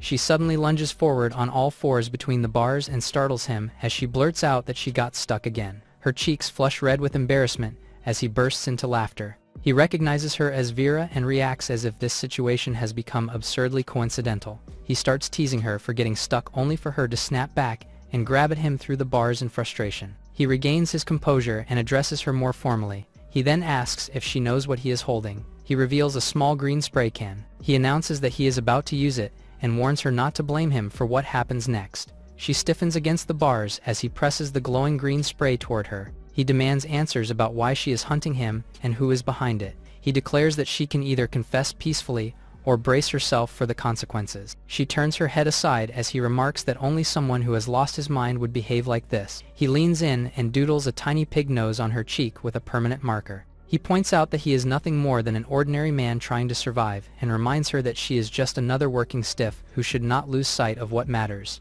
He snatches away the dango bracelet she treasures when she refuses to back down. Her eyes sharpen and she urgently tells him to return it. He pauses in confusion. He slams down the bracelet as he remarks that it took her 6 months to finally talk. She clenches her fist in rage. He blankly suggests she simply pick up the bracelet herself. He raises the bracelet with a smug grin and warns her that if she refuses to speak, he will force the truth out of her. If she resists, he cannot promise where he will shove the enchanted bracelet next. A ridiculous vision of a unicorn biting down on a red apple, and her eyes widened in startled disbelief at what that implies. Vera remains stuck in between the iron bars as Aaron reflects bitterly that even money could not solve this situation. Aaron rubs his forehead and regrets ever striking a deal with a self-proclaimed god. He grabs Vera by the cheeks and demands answers. He squeezes her cheeks impatiently as his temper thins. He draws a blade and boasts that it is laced with countless toxins and that a single scratch would ruin her instantly. He presses the knife close and claims that no one will be able to save her. She calmly places a hand against his chest and stops him with effortless ease. His confidence falters and he falls silent.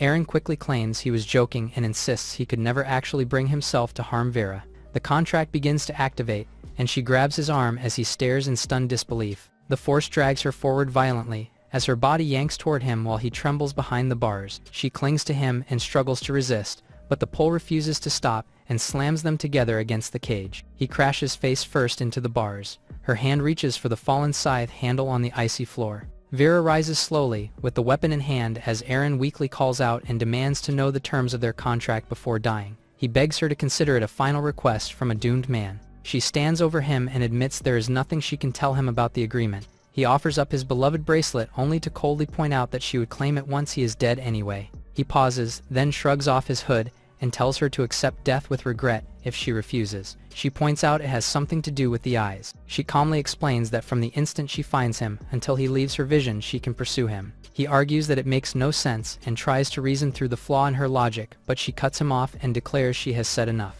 He nods grimly and accepts that his time is up. With a crooked smile, he jokes that dying at the hands of someone so beautiful would not be the worst end. He claims his only regret is not being able to place it on her wrist and touch a girl's hand before he dies. She watches him silently. He blinks in confusion when she suddenly reaches toward him. He gently takes her hand while still clutching the bracelet. He slowly puts on the bracelet. She looks down at him with restrained composure as the bracelet settles around her arm. He thanks her for the chance and vows to treasure what he has gained. He grips her hand and declares that he will cherish this life as the sunrise glows through the bars. He springs backward and laughs, and reveals she overlooked a limit in the contract. He declares that she cannot operate during the day and reminds her how short the northern nights are. She lowers her voice and asks if everything was a lie while he suddenly feels an unexpected stab of guilt. Her eyes harden as she adds that not only the gods but even he is part of the deception. Shadows fall over his face as he senses danger and mutters in alarm. She unleashes a swirling wave of attacks with her scythe while he shouts for her to calm down as the attacks closes in. He panics and becomes convinced he is about to die, while she stands firm within the storm she summoned. She lifts her scythe with a cold expression as frost forms in the air, as snowflakes gather around her like a crown of ice. His eye widens in shock as a distant mountain is sliced clean through. He leaps in alarm as the ground behind her collapses from the force of the strike. He screams that she has gone too far for cutting the mountain itself in half. The snow erupts along the cliffside as both of them are thrown outward by the shockwave. She declares with fierce resolve that she will never let him go. Eren continues to fall as he sees the falling snow. The frozen cliff glows under the sinking sun, while the giants watch the aftermath in stunned silence. The giants struggle to comprehend what just happened. One of them hesitantly mentions seeing Eren walking there the day before. The chief urgently demands clarification. A hand suddenly grips the icy ledge from below. Their eyes widen in disbelief as Eren pulls himself up from the cliff with a fierce glare. He lands smoothly before them. He casually asks why they have gathered here as if nothing extraordinary just occurred. A giant's knees abruptly kneel down the icy floor. The giants bow low and pledge eternal loyalty to Eren and beg to be granted divine strength. Odin angrily demands to know what truly happened the night before. Eren calmly admits he has no clear memory either. He tells Odin to stop questions as he's being carried away by one of the giants. Odin continues, shouting that he is desperate for answers and complains that no one ever informs him when chaos erupts. They have returned to the castle of the giants. Odin taps Eren in the shoulder and calls for his attention. He leans close and asks in a hushed tone if Eren can privately explain what happened last night. Eren replies that it is difficult to talk about. Odin insists he cannot believe Eren would rather forget such a brutal fight. He presses further and asks if Eren can at least reveal the demon's name. Eren hesitates before he speaks. Nona appears outside and greets Odin as she asks about Eren.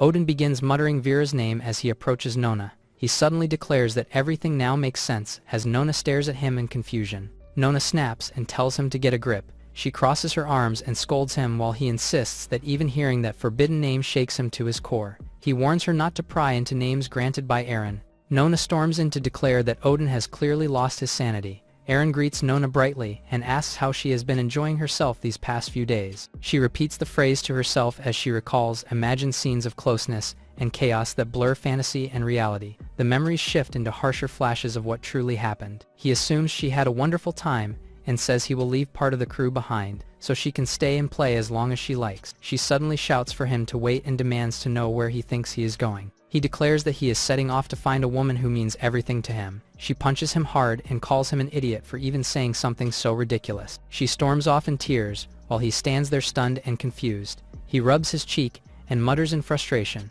Eren turns around and starts writing on a board. His eyes harden as he begins plotting. He stands before a board filled with scribbles and symbols, while he tells himself that the information he gathered will be useful next time, even if this round ends in chaos. He insists that this time they must find the key person tied to everything. He urgently asks Shell to help him as he describes the target as someone at least human in appearance, yet strangely rare and almost otherworldly. Shell calmly asks for specific details about the woman's height and appearance. He confidently declares that the person he seeks is a woman. She hesitates but agrees to begin searching once she returns to her domain. He stresses that this matter is tied to his very survival, and that he is placing his life in her hands. She seems to interpret his words in a more romantic light. She shyly suggests a proper portrait for reference if the search is so important. He mutters to himself that an illustration would indeed make things easier. He kneels in the snow and wonders where he can possibly find an artist for what he needs. His thoughts are interrupted when he spots a red-haired girl being dragged around by a stubborn unicorn. The girl insists she is the official expedition artist,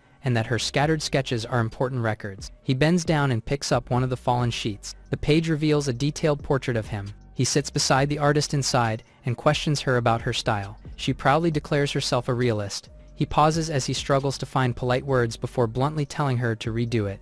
The giants wave Eren and his party off as the caravan strolls away. The chieftain wipes away tears of relief and mutters that the walking disasters have finally departed. The caravan travels across the frozen landscape as Eren studies the finished piece and admits that it is accurate yet still unsettled by it. The portrait shows Vera with an alluring pose. Eren stares at it in disbelief and complains that it looks far too divine and disturbingly familiar. The artist remarks that she never thought she would see that outfit again. She explains that during one of her journeys, she encountered strange villagers wearing similar attire during a festival. His expression tightens as he processes the implication. Crowds erupt in celebration at Aaron's return to the city. He immediately goes back to the trade guild. He slams his hand onto a desk and urgently commands that every possible resource be used to find the person in the portrait. The chairman before him trembles while clutching the drawing as Aaron assures him that money will be no problem. Aaron finds himself surrounded by a writhing mass of oversized snails as panic flashes across his face as he struggles to understand what is happening. He calls Vera as he recognizes her. Vera appears and slips through the snails. He jolts upright in shock as he realizes the weekend has arrived again. He sweats as he remembers the amount of snails were in his dream as someone knocks at the door. The chairman informs him that the missing person notices have already been spread nationwide. The chairman teases him about how even powerful figures cannot forget their first love and hints that he too seems unaffected by worldly temptations. The chairman presses him to reveal which woman has captured his heart, but Aaron dismisses the idea. Aaron insists that the woman in question is so dangerous she does not merely quicken hearts, but could stop them entirely. The town is already in full celebration as banners strung across the streets and confetti rain down as crowds gather in excitement. Aaron remarks that the streets feel unusually lively, while the chairman eagerly explains that everyone is celebrating the hero's safe return. A large banner of Aaron hangs behind a crowd as the artist dramatically reenacts how Aaron supposedly faced down ferocious giants. She passionately describes how Aaron performed a miracle so grand it split a towering mountain in two. The crowd gasps in disbelief and excitement. A married woman laments that her own husband could never compare to Aaron's bravery. The artist proudly shows another illustration of Aaron drinking with the giant chieftain. People fawn over a trio of unicorns and call them sacred and divine as children offer them apples in admiration. The apple flies off course, and chaos erupts when someone is kicked aside. A trio watches the commotion as one complains about causing a scene in broad daylight, while another warns not to attract attention. A determined woman reminds them their mission is to retrieve the unicorn, and that failure would bring severe consequences. The woman approaches the kid and asks forgiveness for her companion. The man admits that he's the son of the head of the merchant guild and that the woman is here because of him. The woman and kid mocks him for acting stupid. He screams and threatens them to wait until his uncle has passed. He shouts in anger and proclaims he will do whatever suits him. The chairman calls him a beast as he kicks him from the back. The chairman claims that the man is only here because of his father. The man retorts by asking if the guy who got the unicorns were the same as him. The chairman points at Aaron and praises him as a hero, which the man could not be compared to. The woman looks back as the mention of Aaron's name catches her attention. She approaches Aaron as she tries to confirm if it's truly him. The scholar formally introduces herself as a member of an ancient civilization tasked with reclaiming the unicorn and studying the giants. Aaron responds with quiet interest. Nona cries out to her father at their house as she claims their home has somehow lost its purity. Kant storms in fuming about losing face as the servant calls for his attention. The hallway falls silent as the door closes. Nona looks around and wonders where her father disappeared to while the servant gently reminds her of her impatience. The servant admits he may be overstepping, but suggests her recent journey did not go as smoothly as it seemed. The servant then reveals he has watched her grow since childhood and refuses to stand aside any longer as he offers to personally teach her how to win the affection of the one she desires. She stares at him with widened eyes as she asks if he truly means it. The scholar explains that the ancient king's ruins and the long-lost mural tied to the protected excavation carry immense importance for the modern world. Aaron thanks her sincerely for everything she has done for him. He admits he feels embarrassed because he has been researching a lost race lately, and the mystery has been giving him a headache. The scholar reacts with shock and declares that uncovering a lost race would be a discovery capable of shaking the entire world. Aaron suggests her department officially join the investigation and offers to take her straight to the archives to look into it together. Kant storms in and accuses Aaron of corrupting his daughter and deceiving other young women as well. Caught off guard by the accusation, Aaron pauses in confusion.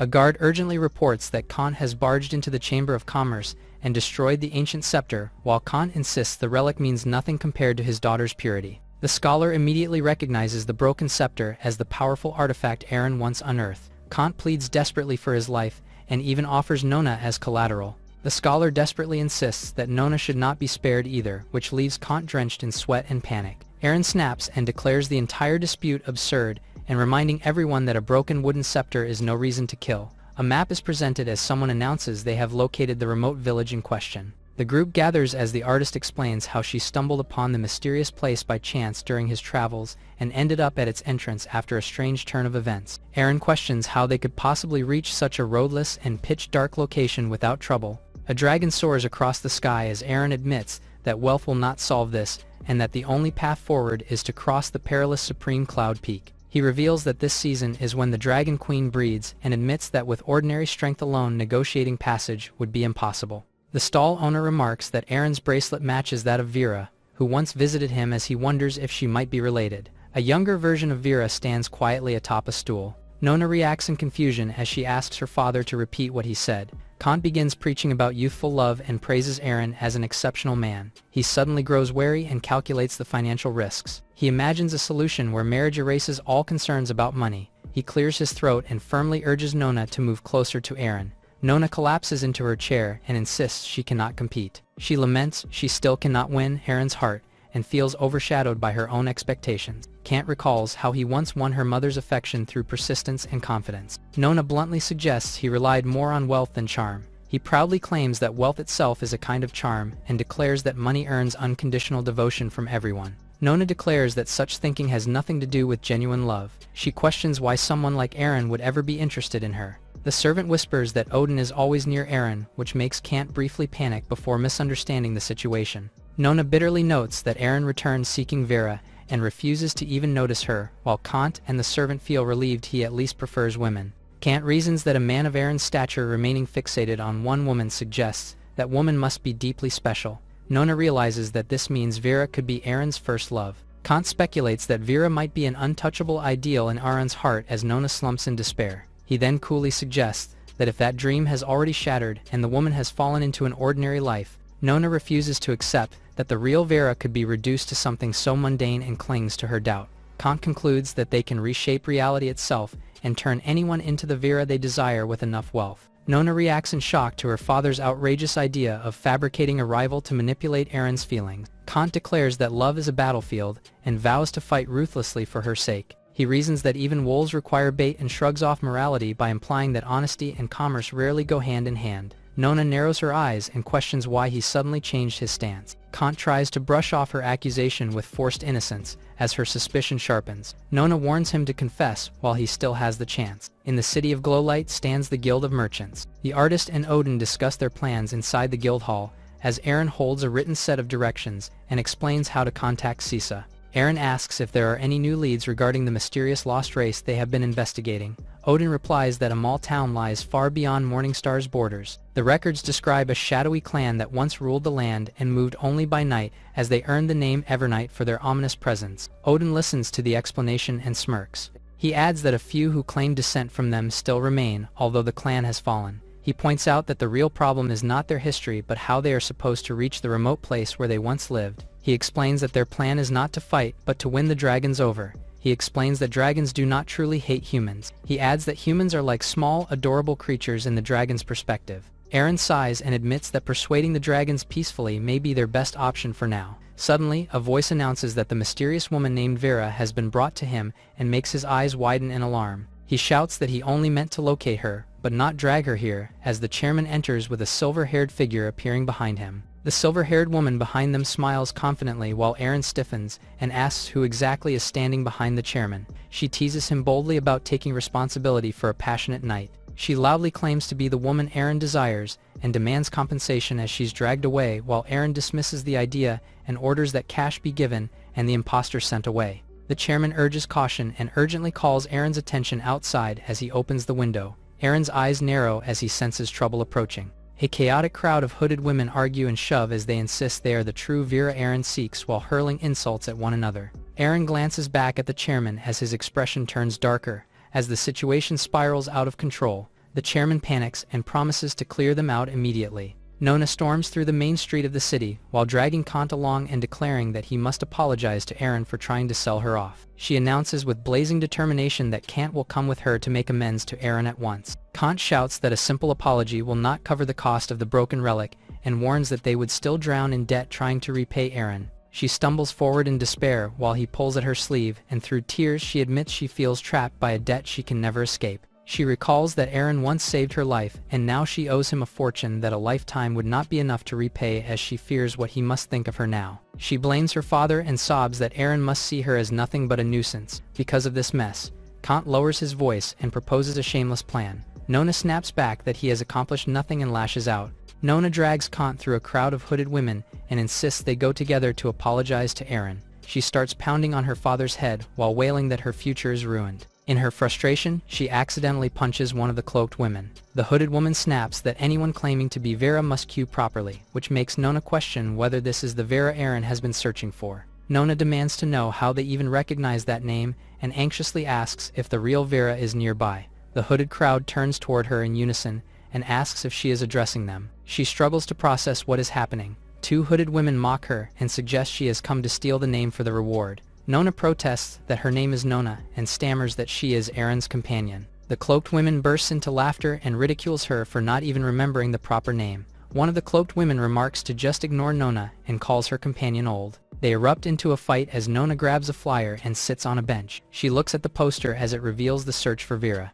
Nona admits that she didn't believe her father's assumption would be correct. She exhales as she contemplates whether to keep going or not. She imagines a scenario of Vera leaving Aaron. Aaron begs Vera to stay. Nona appears like an angel as she remarks she will fill the void in Aaron's heart. She laughs at the outcome of her imagination. She snaps back to reality as she sees another hooded woman passing by. She remarks how small of a child the hooded girl is as she walks by. Nona wonders if the hooded girl's family is that desperate for them to send their daughter to earn money. The chairman interrupts everyone and announces that the chaos was caused by a misunderstanding, and declares that as compensation, each person will receive a free loaf of charity bread. A pickup stall piled high with bread is set up outside with the reminder that it is limited to one per person while supplies last. The chairman formally concludes the event and tells the crowd to collect their compensation and leave in an orderly manner. The crowd explodes in anger as they accuse the chairman and demand refunds. The chairman yells back arrogantly as objects fly toward him, and the angry crowd surges forward. A boy and a girl watch the commotion as they manage the bread stall, but someone catches their attention claiming to be Vera and wants a piece of bread.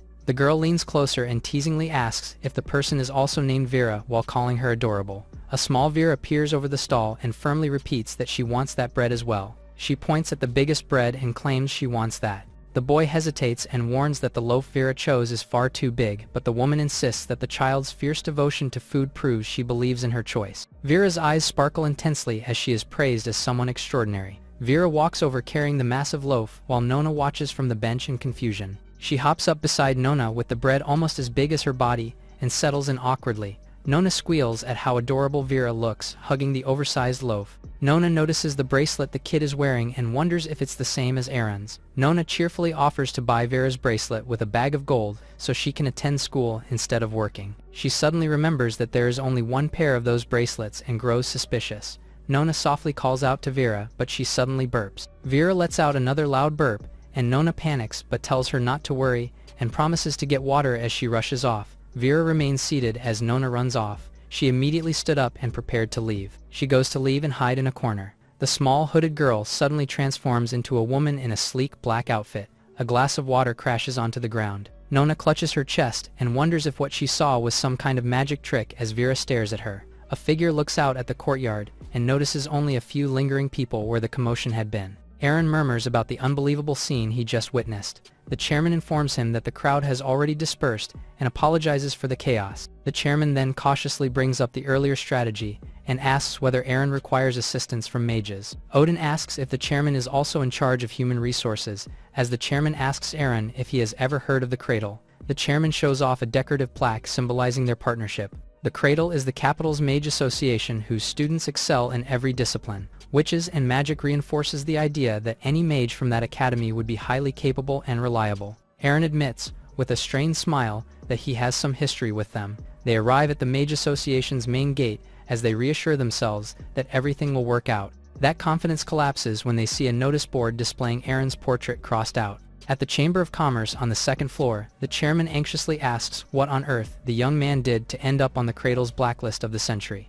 Aaron casually claims he only eliminated a few people. The chairman admits that high-level mages are already hard to find these days. He announces that he has a distant relative who just graduated from the cradle. Aaron immediately orders that this graduate be invited at once and promises to pay 10 times the usual rate. Half an hour later, a tense stare-down begins as a pink-haired woman and Aaron lock eyes. They switch places as Aaron was reaching for an apple. She introduces herself as Celine as she casually remarks that she expected a shady merchant. She teases Aaron lightly about his age while eating the apple. Aaron is stunned by Celine's sudden display of magic and excitedly begs her to take him along, so he can experience it too. She calmly refuses, while taking a bite of her apple. He slumps beside her on the couch and complains that he had hoped to use that trick to avoid someone. She questions his arrogance and challenges the idea that magic is something he can casually pick up without effort. She proudly declares that she mastered magic through talent and training under the legendary sage Maglin. Eren remembers Maglin facing Vera as he cheers for her.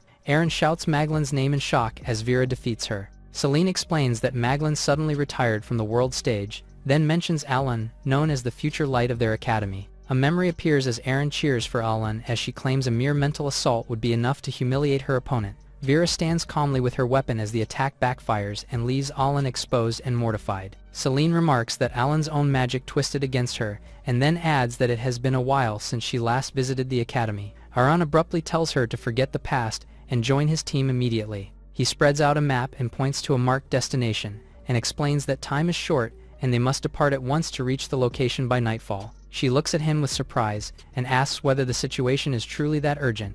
Odin excitedly blurts out that he wants to see a demon with his own eyes. Eren turns toward the open window and warns them that witnessing such a creature is not something they would actually want. He suddenly stiffens as he recognizes a familiar presence and questions why Nona would be here. He calls and asks what Nona is doing here. She insists that she has something important to tell him in person. Eren tries to clarify Nona's claim about seeing a young version of Vera.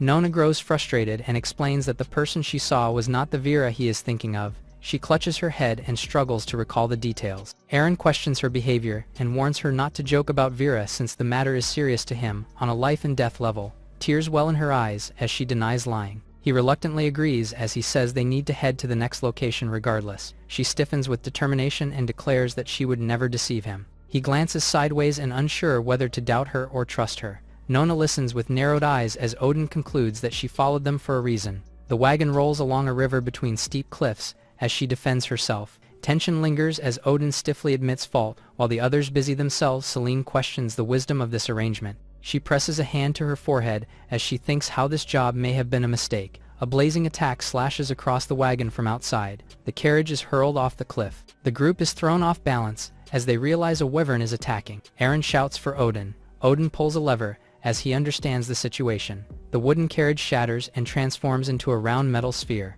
The newly formed sphere ricochets down the rocky slope as it plunges toward the forest below. It finally lands upright among the trees as its small mechanical legs steady it on the ground. Eren clutches his head and checks on the others, and wonders why a wyvern would attack them so far from its nesting grounds. Odin insists they are safe for the moment because the vehicle is an old battlefield relic built to withstand heavy damage. Aran peers out and tries to figure out where they have ended up. His expression shifts in alarm as he suddenly notices something outside and urgently calls out a warning. The wyvern's claws latch onto the metal sphere from above. The wyvern lifts the entire sphere into the air. The group panics inside as they wonder where they are being taken. The wyvern suddenly drops the sphere from across the sky. The sphere crashes down and breaks. The group coughs as they start to get out from the debris. Eren asks if everyone is fine as he slowly stands. Nona praises the mountain's size as Odin claims it's the wyvern's nest. Wyverns surround them as someone recognizes Eren from behind. The group turns to look. Two men happily recognize Eren and feel relieved for his arrival. Eren confirms if they were asked here to treat the wyvern queen. A biologist claims that wyverns are smart and need their help. The other biologist gravely explains that the queen is in critical condition from a strange illness none of them have encountered before. Eren's face looks as if he's processing the information. He suddenly realizes the two elderly men are identical and blurts out that they are twins. The twins casually introduce themselves as brothers and professional biologists who specialize in wyverns. One of them reiterates that the queen's situation is worsening and gestures for the person standing behind Eren to explain further. Eren turns and asks who could possibly be behind him. He is shocked to find a scruffy man dressed like a primitive tribesman looming there. The ragged man apologizes for startling him and explains that the wyverns lack proper manners, then admits that city doctors refused to help once they learned the patient was a wyvern. He adds that he has heard of Eren's heroic reputation from his visits to Radiant City and confesses that he had no choice but to resort to drastic measures to bring him here. Eren points at the man and demands to know what he expects from someone who is not even a trained doctor after dragging him all the way to this place. The ragged man falls to his knees and begs Eren for help and explains that a strange disease is spreading through the wyvern pack. Eren's eyes sharpen as he asks whether the illness is affecting the wyverns mentally as well. They are brought before the massive wyvern queen who lies weakly on her nest. The ragged man gently reassures the queen that Eren has come to help and promises that everything will be alright. He explains that the sickness began after the queen laid a peculiar egg. Eren asks whether the egg is poisonous, as the ragged man confirms. Selene interrupts and argues that this is not poison but a curse. A strange purple substance hints at the mysterious nature of the affliction. Selene and the biologist theorize that the curse may have formed naturally as a defensive reaction within the wyvern's genes. The biologist concludes that since wyverns have long kept their bloodlines pure, a sudden mixing with foreign blood may have triggered a severe stress response that manifested as this curse. Selene and the biologist recoil as the flask of the purple substance erupts. Selene explains that the egg has effectively turned into a purger. The scaled egg trembles where it rests in the nest beneath the queen's wing. The egg suddenly lifts into the air as the group realizes it is still releasing the curse. Multiple wyverns spiral wildly through the sky as the queen seems unable to restrain them. The ragged man stares upward in confusion while Eren and Nona look on tensely. The floating egg pulses with a sinister glow. Sweat beads on the ragged man's face as he senses the situation spiraling beyond control. Eren scratches his head and wonders how a sudden bloodline rejection could occur, and whether an outsider wyvern caused it. The biologist concludes that the only explanation is an impure relationship within the wyvern lineage. Eren demands to know why the experts cannot stop the crisis. Selene suggests that a purification gem might be their only hope. She recounts a legend about water elves who guard a sacred gem capable of dispelling any curse. She explains that it is an ancient elven relic hidden deep in the forest and nearly impossible to obtain. Eren falls into thought and weighs the possibility. He suddenly remembers that he carries several stones that glow at night and wonders if they might help. He pulls out a belt lined with shining gems. Selene immediately rejects the idea and insists those are priceless, sacred relics, forbidden even to kings. Eren lights up with excitement at the discovery. Odin bursts in to report that the wyvern egg has been stolen. The ragged man clutches the dark egg to his chest and begs Eren not to chase after anyone as Nona runs after him in panic. Nona shouts for him to stop and trusts that Eren will find a solution. The ragged man blames himself that his own lack of restraint led to this disaster. A slick green slime suddenly coils around his ankle and halts his movement. The egg slips from his grasp and he cries out in alarm while it tumbles away. The egg rolls across the rocky ground and comes to a rough stop.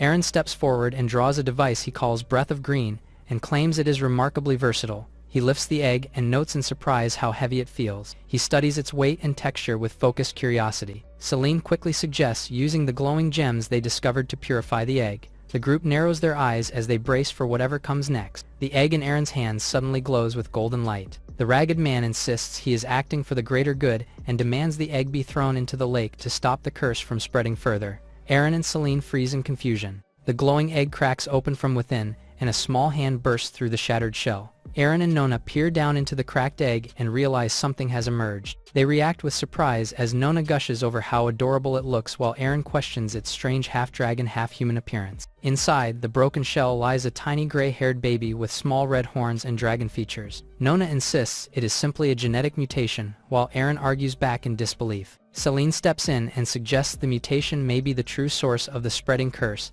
as a wyvern opens its mouth from behind her. The wyvern queen swoops in to block the wyvern as the group panics. The group wonders why the curse has not been lifted. Eren turns suspiciously toward the ragged man and questions how an ordinary human could survive alone in such a place. The man calmly begins to answer and claims he is actually the father of the egg. The entire group erupts in stunned disbelief at his confession. The man recounts how jealous colleagues pushed him off a cliff out of envy for his research. He explains that the queen intervened at the last moment and saved his life. He recalls how the queen believed in peace between humans and dragons. The ragged man admits that he crossed a forbidden line and allowed love to overtake reason. The small horned hatchling lies awake and stares quietly. The group panics as the wyverns slowly surround them. The baby cries from within the egg. Eren holds the egg and realizes something extraordinary is happening. The nearby wyverns sense the change as well. Selene steps forward and declares that the curse has suddenly been lifted. The ragged man stares in disbelief and mutters that the curse is finally broken. The queen lowers her head and nudges him. He leans against the dragon's snout and whispers his thanks, with tears in his eyes. Nona cheers that love can create miracles, and that love was also the cause of their troubles. The ragged man clasps Eren's hands and tearfully thanks him for saving the entire wyvern tribe. Eren awkwardly waves off the gratitude and insists they leave immediately, since they have already wasted too much time. The queen offers to give them a ride, which shocks the group as they realize the wyverns can speak.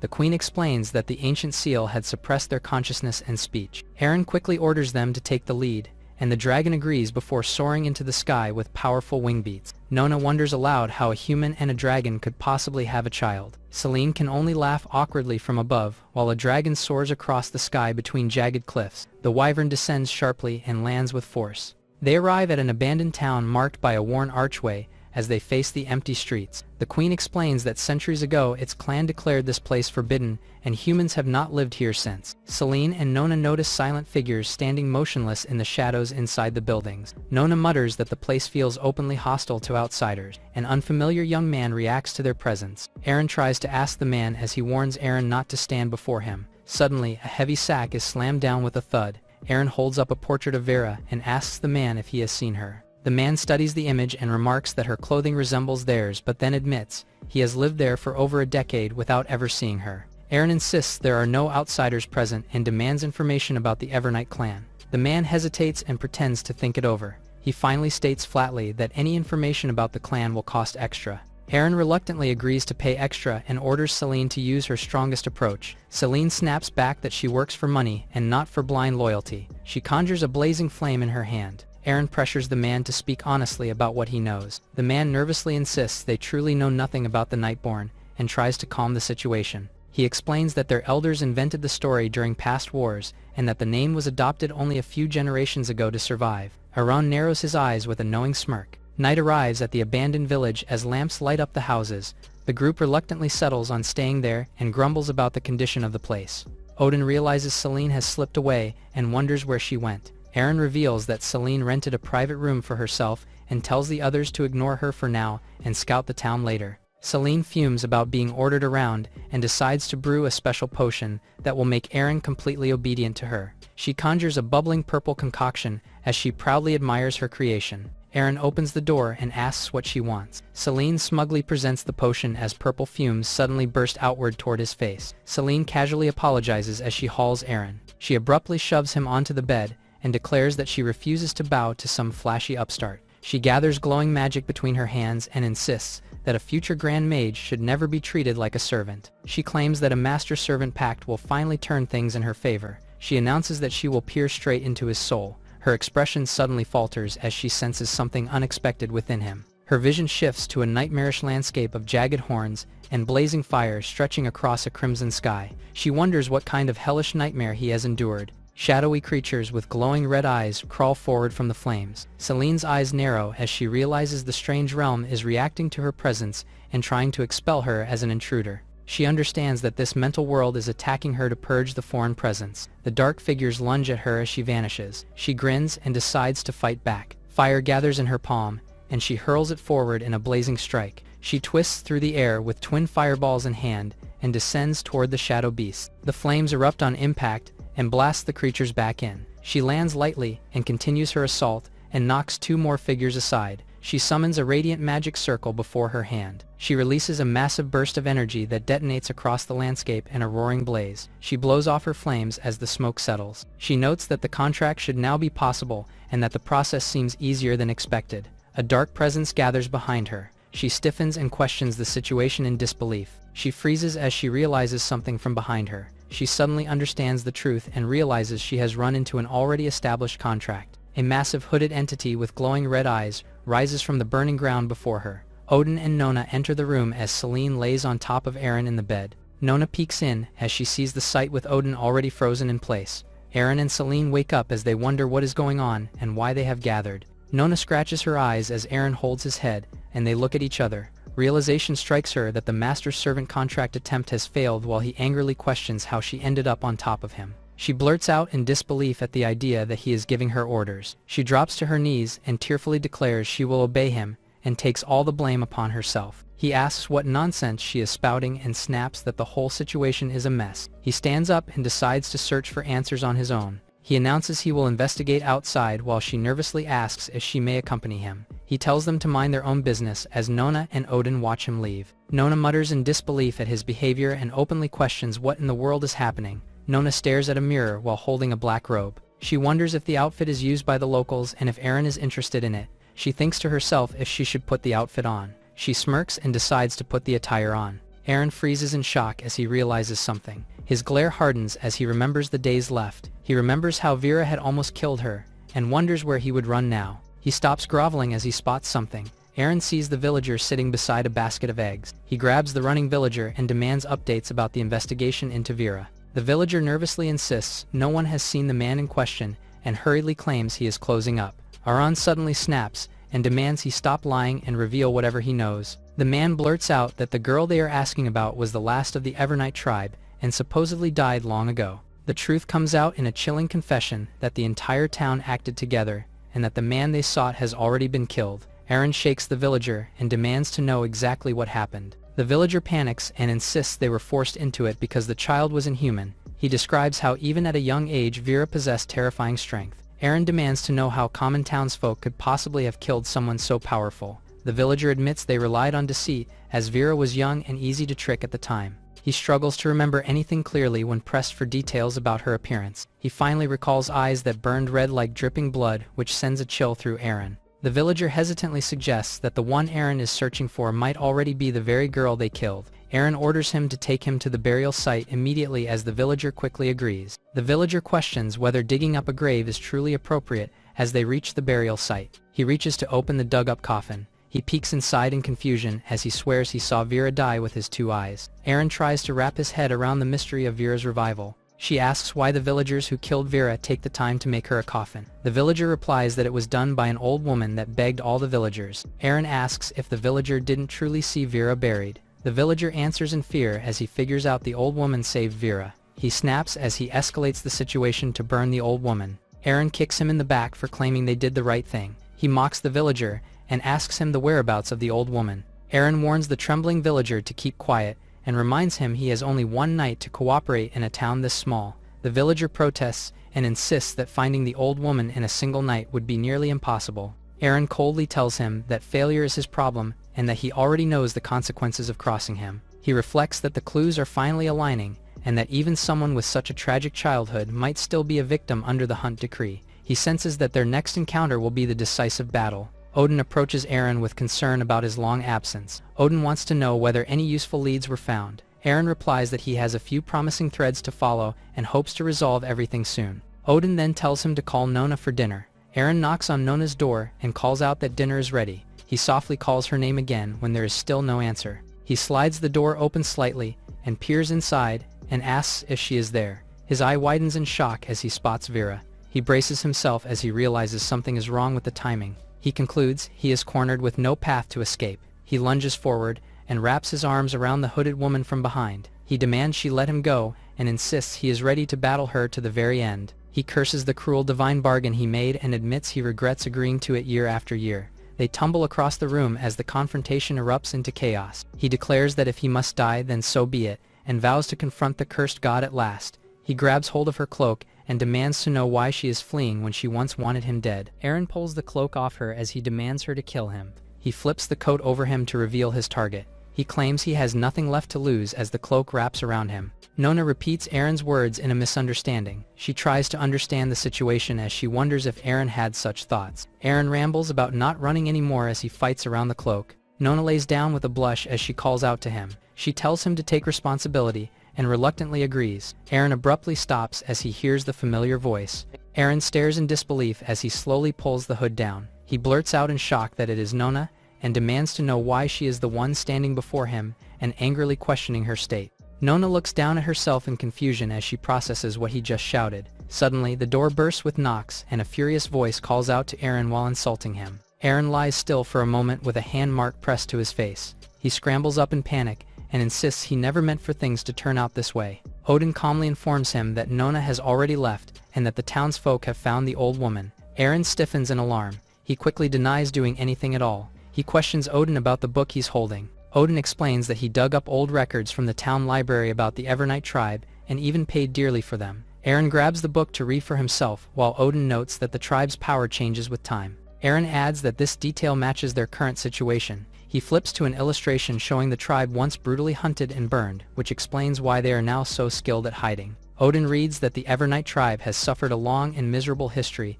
and notices there is one final detail written at the end. He explains that the tribe is known for having extremely poor memories. The villager suddenly rushes in with news that someone has been found. Eren immediately reacts with urgency and heads out without hesitation. He calls for Celine to get ready. Celine answers cheerfully and joins him. She asks where they are going, and Aaron explains they are searching for an important elder. She complains about the long walk and the lonely surroundings. She lags behind while Aaron remains focused. The villager announces that they are almost at their destination just ahead. Aaron grows suspicious and questions whether the villager is playing tricks. The villager clasps his hands and swears his efforts were real and pleading to be believed. Aaron relents and tells them to keep moving. The villager casually adds that the old woman they are seeking is senile and has a failing memory. Aaron narrows his eyes and says he already knows what to do. He reflects that this makes yet another person with memory problems. The villager suddenly points ahead to a small house at the end of a path and announces they have arrived. Celine sighs in relief that they finally made it.